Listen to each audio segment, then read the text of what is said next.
Cool. So we might kick off. Thank you so much for joining us for this information session, just to hear about the master's offerings that we have at academyEX. I'll just open up the space first with a karakia. Ko te kawa orunga, ko te kawa oraro, ko te kawa ora, ko te kawa ora. E rongo e whakairihia ki runga, turuturu o whiti whakamaua ki a tina, huie, tai kie. Kia ora. So the run sheet today is we welcome you all into this space. You will hear directly from our panel of students and alumni on their learning journey with us and how they experienced the master's programs. And you'll hear from our student experience team about the entry requirements and fees across our masters. You'll hear from our program leads who will go into a bit of the nitty-gritty on the structure of the master's programs, the way it's delivered, and what you'll get out of completing one. And then we'll also touch base on how academyEX can support to fund your masters, and then we'll open up the floor for any questions that you might have for our program leads. And the Zoom session will be recorded and sent via email to you. So please keep yourself on mute and use the chat function to ask questions, and I'll raise this to the panelists as we kick off the discussion.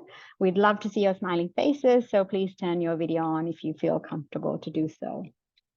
So just an introduction of who you are so you can put faces to the names. My name is Maheshi. I'm the Community Impact Lead here at academyEX. We've got Shruti Patel on the call today. She's in our student experience team. And then the program leads of our master's programs, Hansine from MCore, Herbert from MCE, and Fiona from MTF. Yeah, and I might just open up the floor to our panelists. So we've got Tracy, Noel, and has Nadia joined the call yet? Cool, no worries. I might just hand over to Tracy. Can you just tell us a little bit about the program that you studied and why did you choose the program? Yeah, no worries. Thank you. Nice to see you, everyone. Welcome to this. I think it's a really interesting thing that you're coming to. So I'm happy to share my experience. So I'm doing the Masters of Technological Futures, which finishes around about July this year. So I started last February. And my experience, the reason that I came to an open evening like you are, is that I was working as the group planning manager at Ryman Healthcare. And I started to become really interested in digital twins, IoT, artificial intelligence for the built environment, and also looking at embodied carbon. And I started to look on the big World Wide Web and found information very confusing and didn't really know where to begin. So I looked at courses around the Auckland region and found academyEX and came along to the open evening, which was very exciting.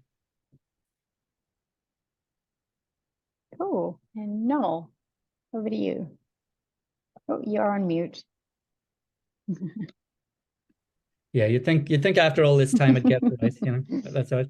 Hi, my name is Noel McClements. Nice to meet you. And so I've just actually at the end, towards the start of this term, I finished my MCE, so my Masters of Contemporary Education.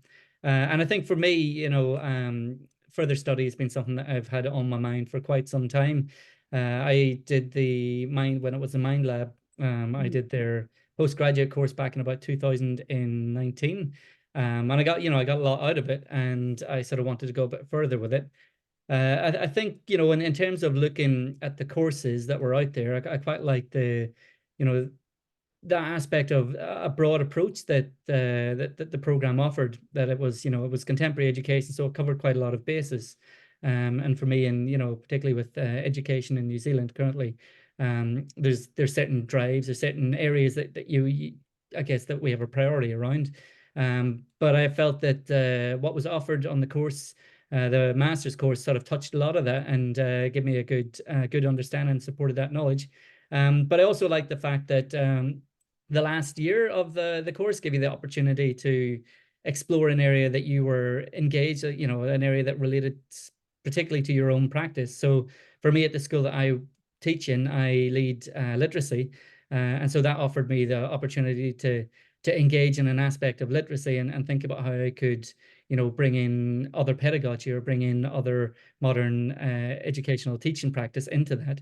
So yeah, I thought it was a wonderful experience and a great opportunity, and it certainly ticked all the boxes that I wanted, you know, in terms of giving me a bit of an edge in an area of my own teaching and supporting me, I guess, you know, when you're leading things within the school. I think undertaking the research around the masters sort of put me in a position where, you know, I wasn't seen as being a bit of a, you know, bit of a chancer. You know, people understood that, you know, that I had a bit of research, a bit of knowledge to back up what I was saying. So yeah, supported with that as well. And I think that kind of resonates with a lot of our students as well, and just going broad to narrow and then have that credentials and that experience. And just with the experiential learning journeys that you go through at academyEX, that's definitely something that resonates with our student communities, no matter what program that you choose. Hansine's just let me know that Nadia has had an urgent appointment, so she's kind of not going to join this session. But Hansine, if there's perspectives that you can bring in from an MCore point of view, please feel free to you know, add that to this corridor as well. Cool. So the next question is, what has been your learning experience with academyEX? I know you both touched a little bit on it, but you know, have you experienced tertiary education elsewhere? And can you kind of compare that to how you experienced us, whether big or small? Shall I go first? Yeah. So I did a university degree. That was my tertiary education many years ago. And this has been completely different, both in terms of the topics, obviously, that are covered, but also in the way that you actually learn and also the application. So when you learn as an adult, it's very different to learning as a late teen, early 20s, where you have potentially less time to do it, but you have more interest in the topic usually than you do when you're a bit younger and not sure so much about what you want to do. I approached this master's knowing exactly what I wanted to do, and the master's is split into 3 phases. The first one is the immersion phase. That's called immersion, so that you can really understand the topic that you want to tackle. And I love this phase. I've loved all of them, but especially the immersion phase was just so good at opening your mind, taking you out of the work environment into topics that you might not have, you know, thought about before. And our cohort had a really wide variety of things that we were looking into, from analysis of rugby games to increasing Maori tech professionals, to looking at embodied carbon. So it was a huge amount of topics, and we learned a lot from each other really in that first phase. And then the research phase, I found I thought it was going to be really hard research, and then I actually really got into it and loved it. At first I thought, oh no, I need to do academic research, and then once I started doing it, I just had so many questions. It just became very natural to do. And then now the design phase is also the fun bit where I get to design a solution. So yeah, it's been really good throughout. Awesome. Just a question on that, Tracy. You spoke about how you kind of stepped into the master's knowing kind of a topic. I know a lot of our master's candidates are like, oh, I don't know what to focus on. And you spoke about that immersion phase, which I think has changed a little bit in like the delivery of the master's, which I'm sure Fee will touch on. But you know, thinking about your peers, how have people kind of overcome that? Like, I don't know what to focus on yet. But I'm curious, like, do you have any insights on that? Yeah, so for myself, I was really clear. So when Fiona and I spoke before I started the course, when I was still considering it, we had a conversation around the topic that I wanted to tackle. And so I was very clear, and it stayed the same. But the cohort was probably split into thirds. 1/3 knew exactly what they wanted, 1/3 weren't too sure, and the other third just had absolutely no idea. And I think the first 6 months helped for all of us to come together and help each other out. So where somebody had a completely different topic, so it might have been, you know, family history and looking at apps and technology to help with that. Other people were interested, you know, we've all got families, we could help and suggest things. And when people didn't have an idea of what they wanted to do, we were still going through the kind of the sessions or lectures, however you want to call them, that we were opening our minds, you know, considering blockchain, IoT, artificial intelligence, data analysis. We really just were exposed to so many different things that it really helped to narrow down to what we wanted to do. And some people changed, but for the better. You know, everybody got to a point where they'd chosen their topic. Oh, perfect. Thank you. And Noel, what was your experience like? Yeah, I think, you know, there's a lot of overlap with you know, what Tracy has said. I think, you know, going into the masters, my main sort of, you know, third level study happened quite some time ago, and yeah, I'm a very different person since then, you know, and you know, I guess I'm a lot more engaged possibly than you know, when I was initially at university, and I think the key thing was that, you know, I was going into it now knowing that everything that I'm doing is supporting the job that I'm currently doing. And, you know, as someone who works in education at the coalface, when, you know, you have a class of kids in front of you, everything that I do is to kind of support the needs of those children. And so, you know, I wanted the work that I was doing, because it's such a commitment. You know, I've got a family, and, you know, I've got this full-time job. And so you want the additional work that you're doing to be actually meaningful and to be purposeful, so that it's going to actually add to your cadre of skills that you have as a teacher, but also the opportunities that you have to grow in your role as well. So I think what something that really appealed to me was the way that the course was set out, because, you know, initially we had two main courses, and one was about leadership and practice. So it was helping develop those your leadership potential, so that you've got that you can bring to, you know, in a way that, you know, if you want to lead in an area, or if you want to sort of investigate and research into an area, there's also that requirement that you're going to be able to lead it as well, you know, within a school, or within a community of practice, or a community of learning, as schools do at the minute. So, you know, I felt it was you know, it was a good way, because the first year was so focused around the leadership and also collaboration as well. And there were major areas that, you know, that are involved in education, but that then led into the subsequent year, which was the research, or the practice-based change project that we were leading. And so you felt you were in a better position to actually drive that and to lead that, because of the work that you completed within the first year as well. So yeah, you know, I got a lot out of it. I'm still getting a lot out of it. I'm still working on particularly on the research project that I undertook. That's still become a major part of what we were doing as a school now. So it's, you know, it wasn't just a case of I do this study and yeah, that's nice, tick. It's actually something that I'm continuing to develop and continuing to work on. It was a bit of a springboard for, you know, where I'm currently looking, and, you know, the research that I'm still continuing to carry out as well. Perfect. And that really leans into the topic of this session, right? It's not a master's program that sits on the shelf. Like, you actually use it in your day-to-day and your future prospects in terms of career progression as well. And it sounds like as adults, you know, this is when we should be learning, because we're hyper-focused, and, you know, it's more meaningful if we're going to dedicate a portion of our time, given how busy everyone is, then, you know, like, choosing an area that resonates with your passions and where you want to go is kind of like the space that academyEX creates. And it sounds like through those conversations with your peers and program leads, you really kind of get to hone in on that. So perfect, thank you.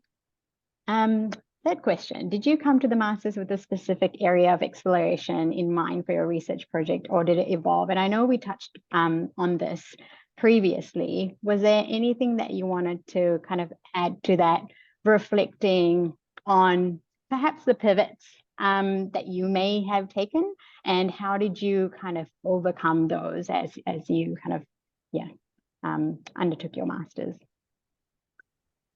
So for me, I was really clear on my topic. And the reason for that is that at Ryman Healthcare, what really led me to academyEX was at Ryman Healthcare, we'd launched our sustainability strategy back in September 2022.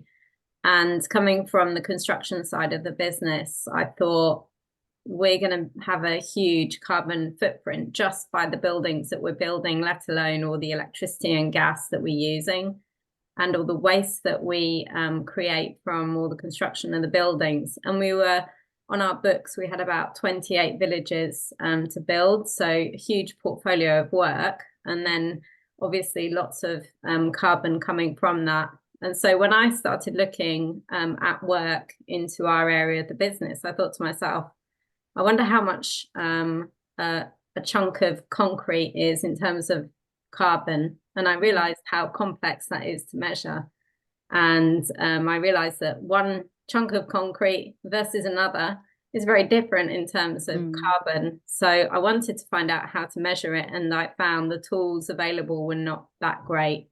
So mixing in the kind of digital tools that academyEX was talking about, plus the sustainability side of things that academyEX was talking about, for me, it was an absolute no-brainer to do the course and bring those two sides together. And that's what I've continued to do. So it's been really good to be able to, one, tackle the exact topic that I wanted to do, that I had real passion about, but two, to elevate that to a level that I could use technology that I had no awareness of before in the work that I'm doing now. And were there any surprises as you went through your project? I think with a few of the sessions, I did consider whether, you know, I was taking on too much of a big topic, considering particularly I haven't got an engineering background. I've got a project management and project planning background. So sometimes I feel like I'm teetering on the edge of looking into this very complex technology and then complex engineering topic. And then, so yeah, that can sometimes be a bit tricky. But again, I think the way that the master's is structured and the advisor that you get along the way just gives you a lot of comfort just to keep going with, you know, what you're trying to achieve. Yeah, perfect. And Noel, over to you. Yeah, like I don't think I went into the master's with a clear idea of what my research project was going to be. But I think it kind of evolved as I went through it. Obviously, I had areas that, you know, that applied to my practice, that applied to the roles that I carry out within school that I was more engaged with and interested in. And I think one of the things that sort of helped develop that was, you know, you do spend a lot of time with other colleagues who are, you know, undertaking the masters, and, you know, you're able to have those conversations, which in my case, you know, having conversations with other people from educational institutions across New Zealand, it sort of broadens your mind a little bit to certain things, you know. And for me, you know, as I say, because I lead literacy and lead reading and writing, that was always an area that I wanted to look into impacting. But you know, when you have conversations with people, it was able to sort of over the course of the first year, particularly, you're able to sort of narrow into particular areas, plus that with, you know, other things that you've identified yourself. Because, you know, I guess when we're carrying out assignments and things, you're actually starting to think a bit deeper about where some of the challenges are and some of the problems. And I think, you know, when it came to the start of you know, the start of that second year, when I had to put forth that you know, my question that I was going to research, it was quite an easy thing to choose. But yeah, I'd say going into it, no, I wasn't clear, but as it evolved as I did. Yeah. Yeah, perfect. And something that you said about conversations with people, I know we have like experts, subject matter experts coming on board to focus on an area, but I think often what's overlooked is the knowledge that's within the cohorts and the expertise that's in the cohorts that, you know, like, yeah, like some amazing people come through our doors, and, you know, as a cohort, you go on to do some incredible things. But it's often those water cooler conversations, right? That you're like, oh, I never thought of it that way. And we've had so many students like pivot entire projects just on a conversation that they had, an insight that they gained from like a colleague or someone who's doing the masters or alumni. So can you maybe speak to that a little bit in this instance as well? Oh yeah, I mean, it's I think often when when we're trying to come up with those problems, they're like you're working alongside principals, or you're working alongside people who work for the ministry, you're working alongside, so it's not just, it was kind of a broad scope of different people in the educational institutions, and because of that, I think you got a lot of different views, and different types of schools as well, because it's easy, to be sort of siloed in a school, and you just see, you got the blinkers on and you just see things from what's happening in your school. But it's actually, it's good to realize that, sometimes these problems are happening across, or sometimes they're problems unique to maybe to one area or to one makeup of a school. And I think having the conversations with others sort of enabled me to open my eyes a little bit to, and I guess not being too narrow with the problem that I wanted to focus on, but actually, looking at where the big challenges are in education in New Zealand at the minute. And for me, it was, for me, it turned out to looking at, we keep finding out in New Zealand at the minute that we're having a problem with our children in writing. And so then I tried to strip it right back and say, well, what's going on, and for me, it was that maybe we're actually not teaching kids the mechanics of writing enough, so sentence level writing. And so that's what my project became around, is how do we teach something which can be so dry and I guess a bit painful at times, to teach sentences, because, it doesn't really engage kids too much. But how do you do that in a way that will engage kids and will hopefully help them to retain that information? And so yeah, and having the feedback from my cohort and other ways that, things that they've tried at their school and things that have worked and things that haven't, and it sort of gave me more options or more opportunities to explore. And the change makers might just be sitting beside you as well, right? Like when you take your project out into the real world, you lean on these connections to kind of actually affect change. Absolutely. Yeah. Tracy, anything to add to that?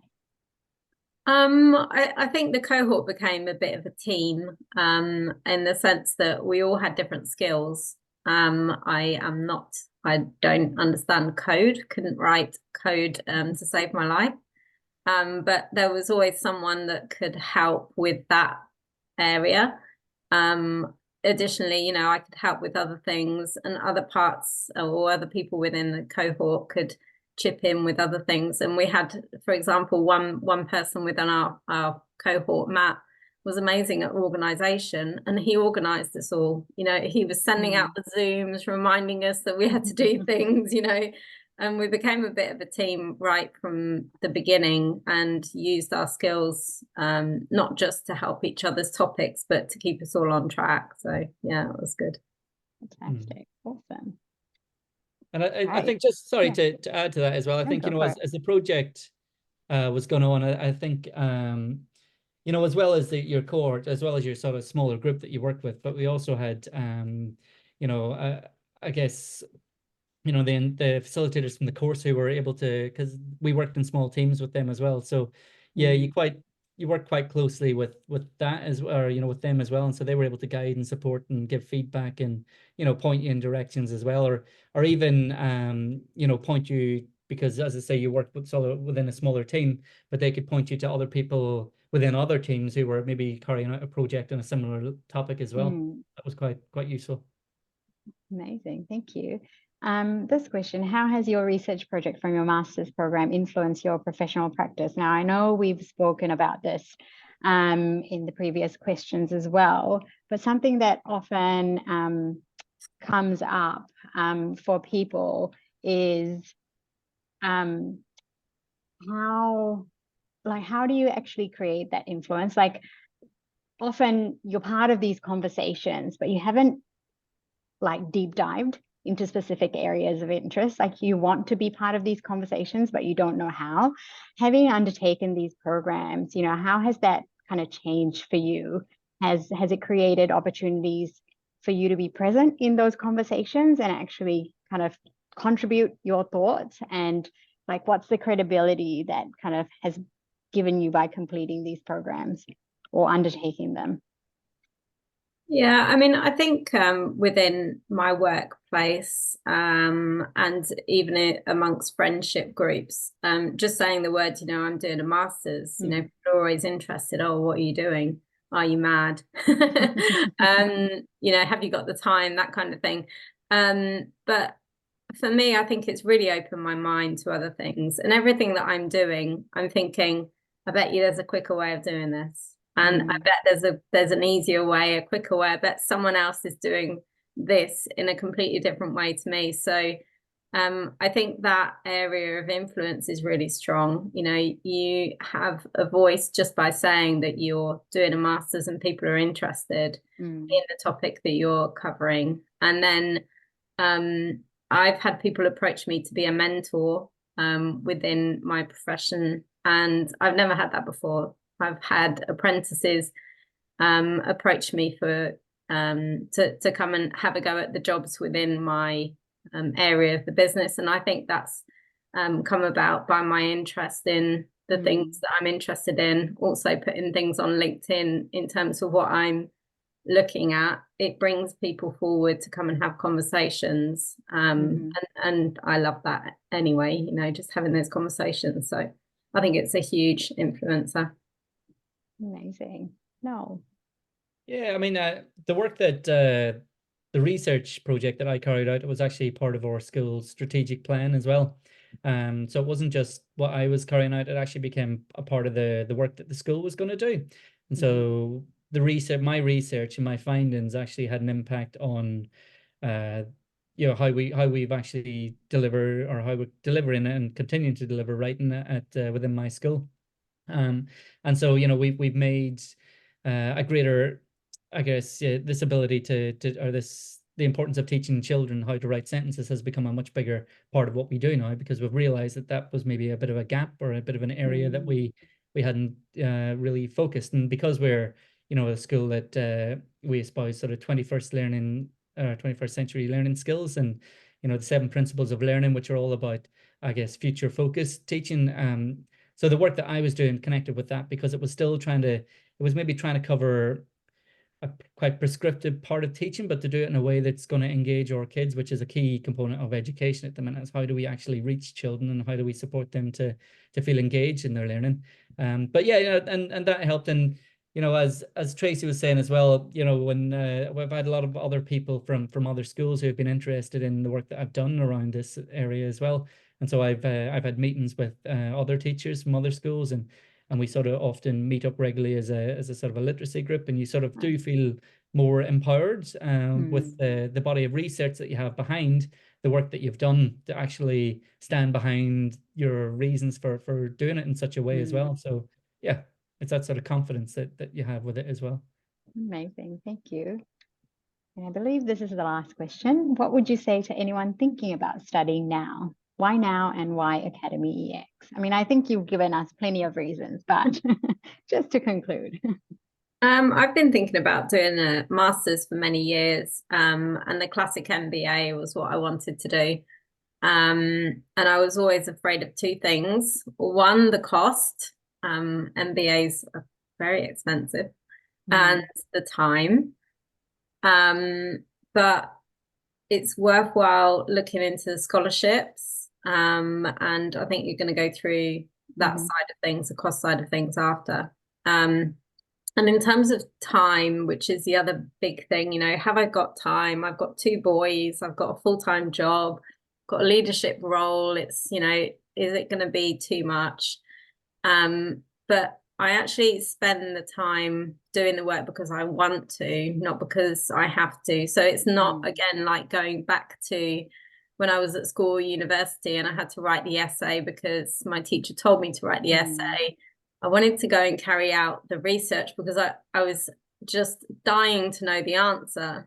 And it's a very different approach when you're so engaged in your topic that you want to find things out. It doesn't become a chore. And so I think choosing the right topic for you is the most important thing. So the fact that we have, time at the beginning of the masters to actually immerse ourselves in figuring that out, I think is really key. to that engagement all the way through. And for me, my course, this master's, finishes in around about July, and I'm already thinking, what am I going to do when it's finished? I'm going to miss it. So that's probably a good thing, that I'm, even though I've only got, you know, a few months left, I'm not feeling burned out by the course. I'm still very much engaged, and in fact thinking about probably what I'm going to do next. Awesome. No. Well, yeah, again, I sort of, you know, I hear a lot of crossover with what Tracy said. You know, I think I wanted to carry out a master's, and I had always that idea of that intention of doing it. And so, you know, I was really glad that I did it. And yeah, I finished mine this year, and you know, it in a way it was kind of, you know, it was like, because you're working so hard on this, you know, and this body of work, and then it's kind of like done, it's over. And you're like, oh, okay, you know. And initially there was that sort of vacuum of, all right, I've, you know, got my life back, and I've got all these things and this time on my hands. But actually, you know, you continue going, and because it is just, you know, as I said before, it's like that springboard to further learning and to further, you know, I think when I was doing this work, there were so many different rabbit holes that I went down, and you know, different areas or different avenues that I wanted to explore further, and because I was doing the project, and I felt almost like, okay, I had to rein myself in a little bit and stop myself from getting lost in the body of research here or there. And so now, I guess with having completed my master's, I've got that opportunity to go further and to carry out that other research. But yeah, you know, it's there's a commitment, and you know, you have to be doing it for the right reasons. And you know, I think I was lucky that my kids are now a little bit older, so you know, I didn't need to be, wasn't round the clock supervision or anything like that. So my wife was able to support in a lot of areas as well. But yeah, and I just think, you know, yes, there's a financial commitment that you need to make to sign up to the course as well. But there's a lot of other avenues. So, for instance, my school paid half of my fees because, you know, they value the work that I was doing, and so that took a lot of the sting out of it. But there's also lots of other opportunities as well. So, you know, I applied for a Teach NZ study grant, so I received 6 months of basically 6 months of teaching, so I could carry out the last part of my project, which was fantastic, you know. And yeah, I don't think I've ever you know, the irony is that yes, the masters was busy, but I've never actually had so much free time on my hands as well, because I wasn't working, I was just doing the masters. It was fantastic. But you know, those options are out there, and there's a lot of opportunities that are for things that you can do to go, and either looking for financial support or looking for, you know, time off support to do that as well. So yeah, and I think it's important, because you know, if we want people to carry out the study, there's obviously a lot of people that are putting things in place to make that happen, because it's benefiting everyone. So yeah. Absolutely. Lovely. Thank you so much. We have about a minute or two to take any questions from the audience. Did anything come up, Jana, for the panelists? Nothing in there at the moment, but people feel free to pop in if you have any. Otherwise, we could jump into hearing from program leads and come back to some questions at the end as well.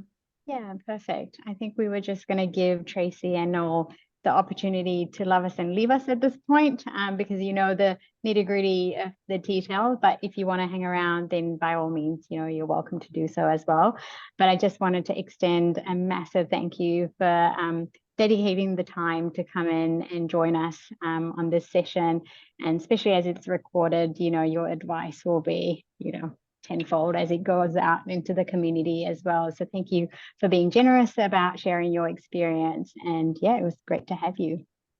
Thank you. Good luck, everyone. And if you want to send any questions over to me, if you get any, happy to answer any questions anybody might have from Masters of Technological Futures point of view. So thank you, and good luck, everyone.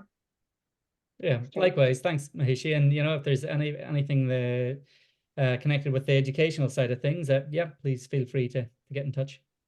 Perfect. Thanks, Noel. Kia ora. All right, we're getting into the nitty-gritty. I hand over to Shruti just to talk through the entry requirements and fees. Hi, Shruti. Hey, Kira, my name is Shruti and I'm the Student Enrollment Manager at academyEX. And I did see the few, like one of the agent I saw. So I think I'll try to cover international entry requirements too um, I'll be talking about the entry requirements for domestic. So let's get started for domestic first. As you can see on the screen, we need a bachelor's degree or level 7 of qualification and a minimum of 2 years of, relevant industry experience. That's for our MTF, which is Master of Technological Future, and MCOR, which is Master of Change of Organizational Resilience. Just a minute. I know Shruti has a thick 4-year-old in the background as well. Sorry about that. All good. Yeah, exactly. We're family friendly. So if we do understand, it's like some people do not have relevant qualification, but they do have a number of professional experience. So we do accept equivalence where we need at least 5 years of your professional experience in the relevant industry. And in terms of international, a few more documents apart from these two, which are required, as an English language requirement. That could be either IELTS or a PTE or ESOL or a TOEFL, whatever is convenient for our student or whatever the student is attempted to do it, and a statement of intent. Why? So there's a copy of a statement of intent on our website when you hit an apply now button. And most updated CV, that's for both domestic and international. That just helps our program team to assess your application better when they have an interview.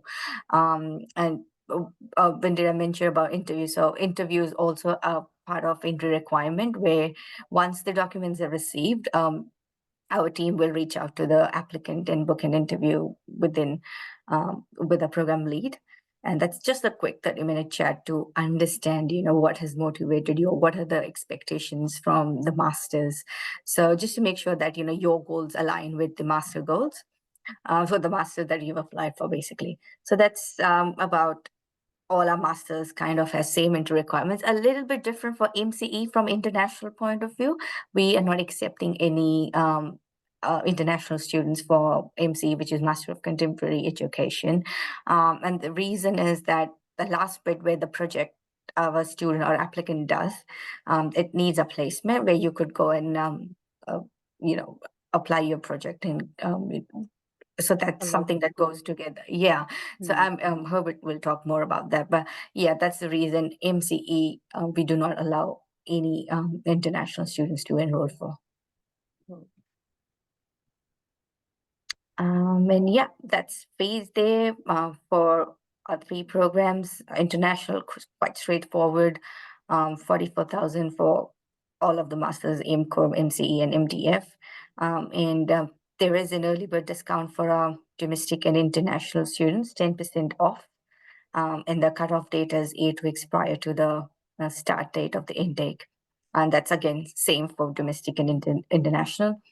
And scholarships basically, I did understand, like Tracy, one of our students previously, she mentioned the scholarship, but scholarships keep changing every year.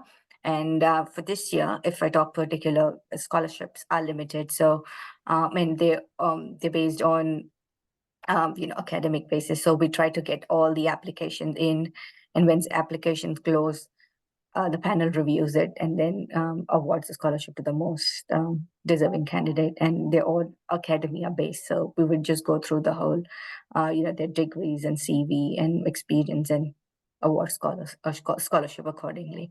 International scholarship, again, the same, quite limited to each intake.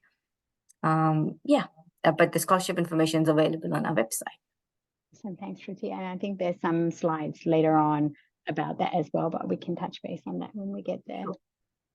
And over to you, Hansine, to talk about MCOR. Yeah, thanks, Maheshi. And yeah, again, just a shout out. I know that our two guest speakers have gone, but in heart of that, I think the Masters of Change and Organisational Resilience echoes a lot of what they've said through their student experience so far. So it's really awesome to talk to you about this program. It's our newest Masters within the academyEX environment. So yeah, so I'm Hans Sington-Valian and I'm the program lead. So in terms of the structure, we have in 3 parts. So we have our discovery part where you get to learn in and around these topics of technology, ethics, change, people capability, organizational complexity, and leadership and culture. So they're taught in those pairs that you can see there, preparing you for either a project that you've already got in mind coming into the Masters, or helping you to narrow and focus and think about where you might want to jump into further research, which is in part 2. And this is a really short, sharp 12 weeks where we refine and get you to a point where you're ready to undertake your research, and that moves you into part 3. So there are a couple of really important documents that we ask at the end of part 2 to make sure that you are really, really, really well prepared. And that's the proposal, learning agreement, and ethics application. But we do support you along the way. Throughout this time period, we have weekly online classes, and we have 6 weekly full-day sessions, and so that runs throughout part 1 and part 2, and then into part 3 we have the 4 to 6 weekly full-day sessions, depending on where you start and what time you start your part 3, I guess. So there are multiple options that you can choose along the way as well, and we really like it to be really tailored around your needs, your interests, and how you want to go about this. So at the end of part 2, you can choose whether you do a research project that is all you focus on, and that's a 90 credit project, and that is a research project in itself, from an entity from start to finish, or you could do a smaller project, which is a half of the 90, so it's 45, and then do some micro credentials that support your learning in and around the project area. And there's a difference between the two, but yeah, we can talk more detail about that later on. And so thanks, Maheshi. Some of the teaching schedule, we always start the first week with getting to know each other, creating a really safe space through building connections and understanding who is in the room. The delivery of the program is really fundamental to the learning, and so the candidates who are part of the cohort bring their knowledge, experience into the teaching and learning space where we facilitate and we grow and we challenge, and we bring that through the entire journey. So if you're coming into this space, we do expect you to actively participate in all of the classes through discussion, breakouts. We have a lot of group work in terms of working on assessments and collaboration and things like that as we go through, because it's a really vital part of our growth and being able to put ourselves in a place ready for change. And when we're working within the change space, it's never a one-way fits all street. So everyone is going to have different ways of seeing and doing, and that's what we really want to come through in a lot of these topics and discussion weeks. So yeah, you can see the types of sessions that we have as we weave it all through together. So this is in part 1. Thanks, Maheshi. I've talked a lot about this in terms of the pathways. There's lots of options. So as you go through, if you've done a postgrad certificate, you can start in part 2. If you've done some micro credentials that fit together for part 1, talk to us, because you can entry that way, or you can go through the traditional paper structure, which I've just shown you before, a little snapshot of some of the weeks and sessions as you go through. So there are 3 pathway entries at the moment, and then we do the middle piece, which is part 2, and depending on whether you take the longer piece of study or the shorter piece of study in terms of the research component, is the pathway you take from that part there to get there. So Who's the program for? That's a really good question, and I think this is one that we've seen. We've had people from across all walks of the community, of our ecosystem.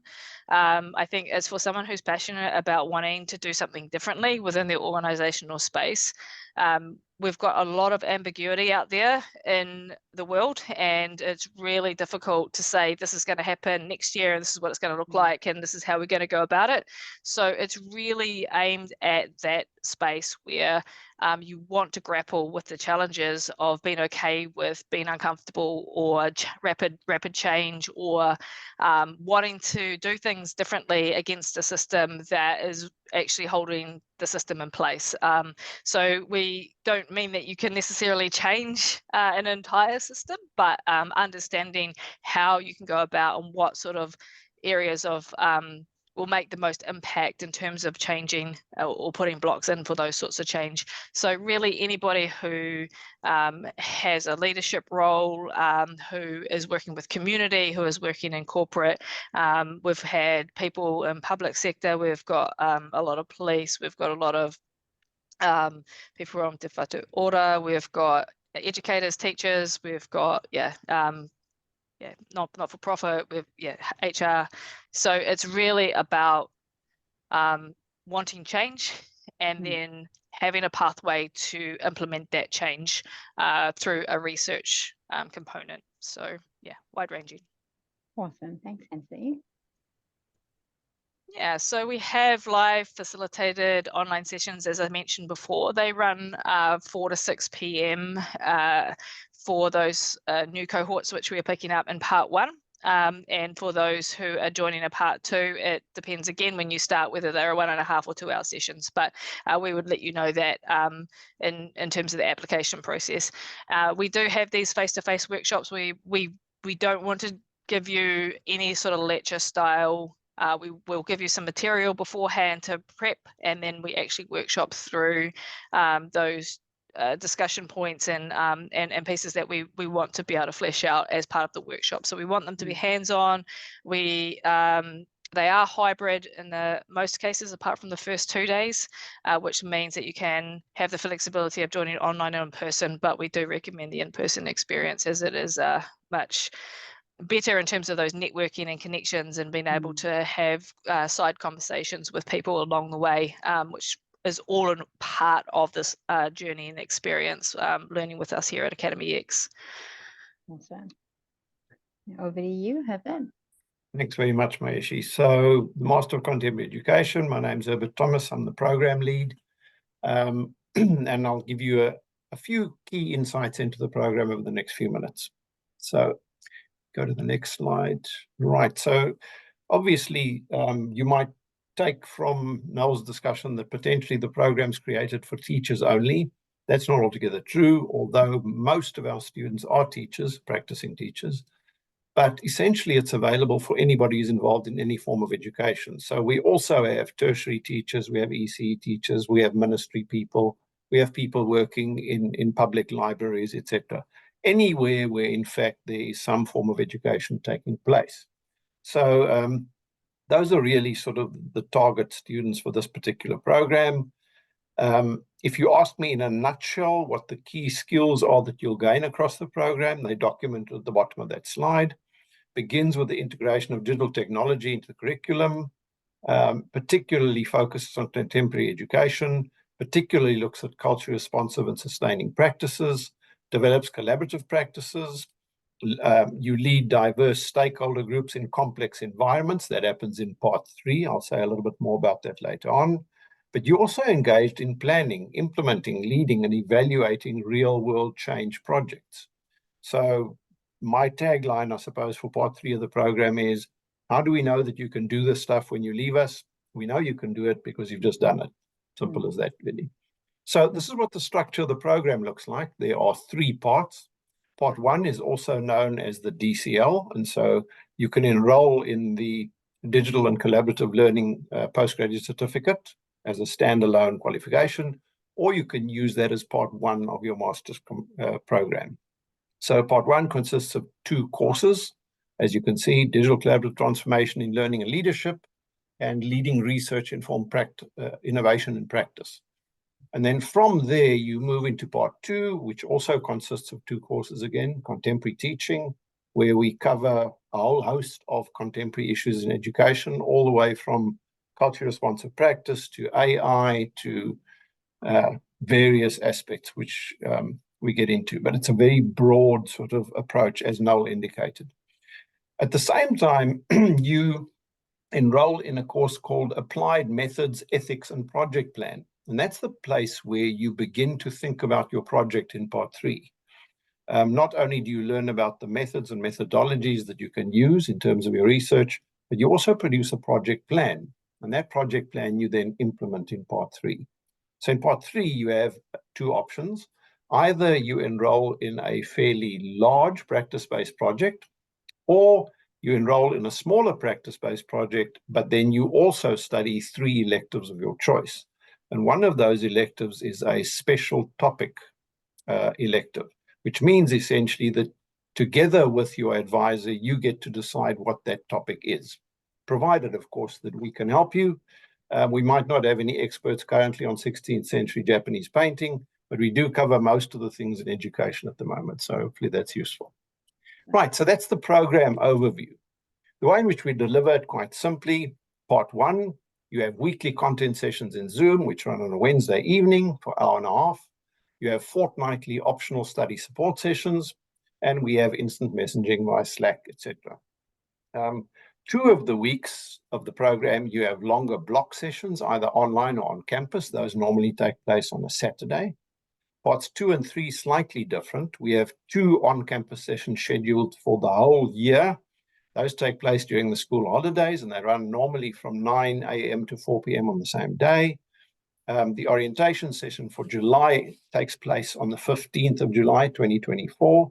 So if you're interested in the MC, that's a date to book out in advance.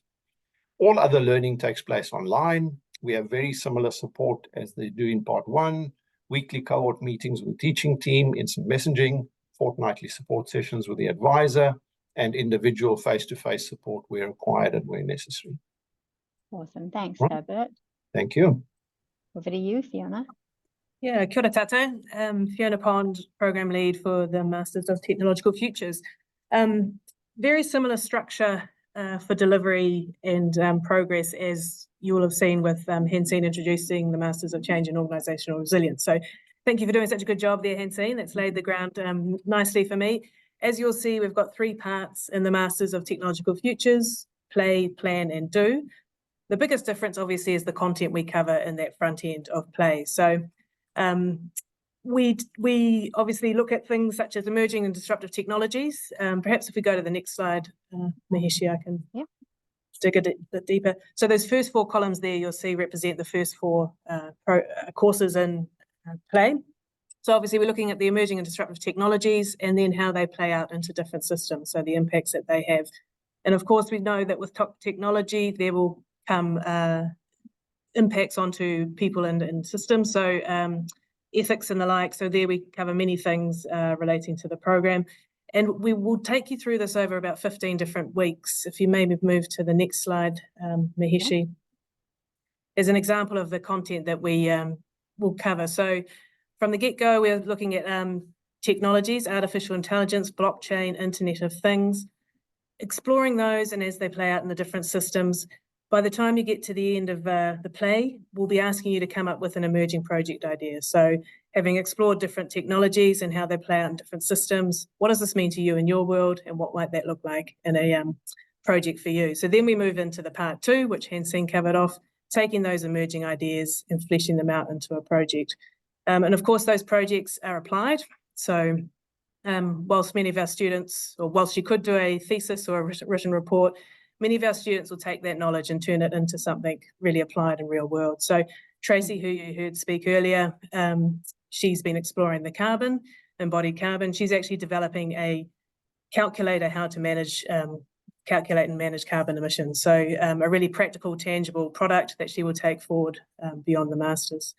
So look, we have a deep dive into a good explore in the play before you have to commit to a project. I think Tracy touched on that earlier too.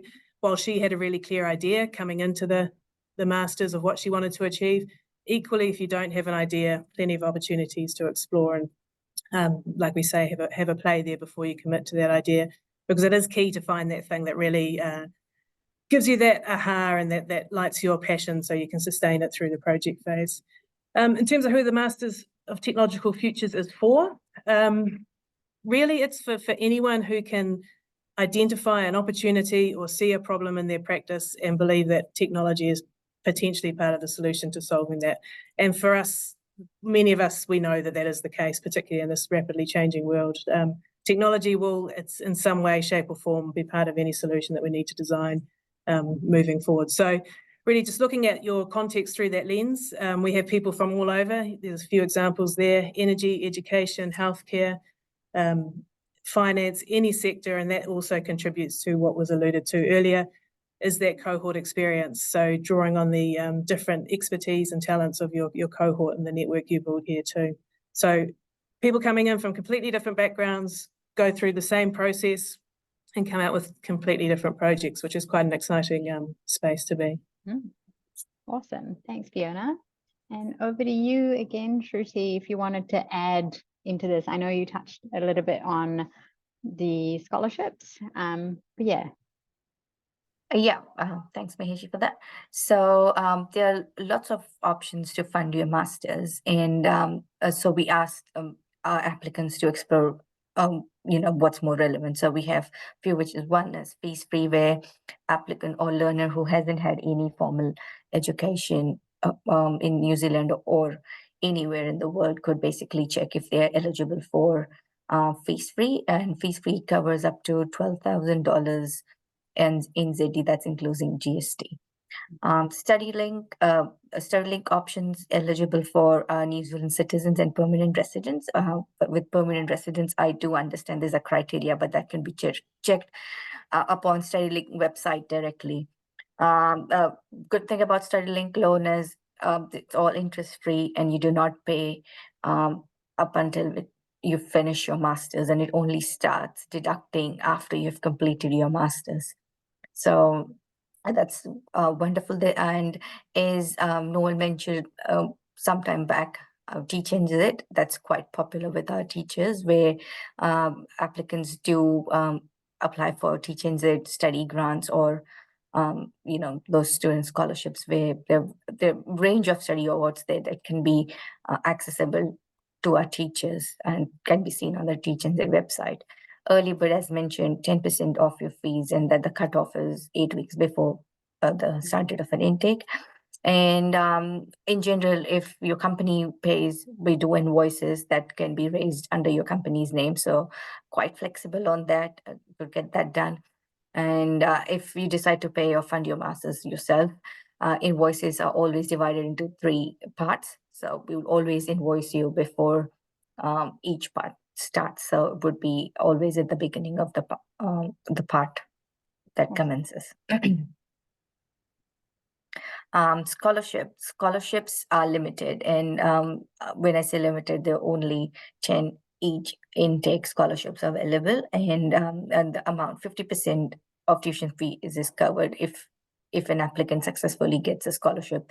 And again, this is all for domestic students. For international, please reach out to us, and we could talk about international separate. Yeah, I think that concludes the formal presentation part of the session. I know we're 1 minute to go to 5 p.m, but I see there's a question coming through for you, Herbert, about MCE. You touched on the difference between the 2 different options for part 3 of the MCE program. Would you please be able to expand on what the key difference is between the 90 credit project and the 45 credit one, plus the 45 credits of electives? Right, yes, I can certainly do that. Thank you, Maheshi. So the 90 credit project, to put it very simply and plainly, is twice the size of the 45 credit project. So what that means in practical terms is a 90 credit project amounts to 900 notional hours of work. Whereas a 45 credit project amounts to 450 notional hours of work. So the one's literally double the size of the other one. The idea with the 3 electives really is essentially to help you to actually gain particular skills and knowledge that you might need in implementing your 45 credit project. So if you get to the end of part 2 and you think to yourself, actually, I'd like to know a bit more about leadership. I'd like to know a little bit more about education futures. I'd like to know a little bit more about a special interest topic that I'm working on at the moment. Then obviously the choice for you would be to engage in the 3 electives as well as the 45 credit project. So hopefully that does answer the question. Cool, awesome. Any other questions from anyone who's joined? What is the validity of this master's in the United States? Yeah. Utkarsh is asking. I'm not sure whether he's meaning MCE specifically or across all the masters. I can provide an answer to that, and anybody else can jump in, of course. But so the answer to that quite simply is that our masters and all of our masters at the institution are actually accredited by the New Zealand Qualification Authority. They accredited at level 9, which is the standard level for all master's degrees in the country. So in terms of validity in the United States, from an NZQA perspective, they are exactly the same as any other masters that you'd follow in the country. Awesome. Anything to add to that, Fee and Hansine? No, I think Herbert's nailed that one. Fantastic. Yep. All good. I am mindful of time, so if you do have any other questions, please, reach out to us. We have a great student experience and support team available to answer any of the questions that you have. You can reach out to us on LinkedIn or through our communication channels across the website as well. So I will just close this space with a closing karakia. Ka waka iria ti tapu, kia wai te ai te ara, kia turiki whakatahi ai, kia turiki whakatahi ai, ho mie huye taike. Kia ora. Thank you so much, everybody, for joining.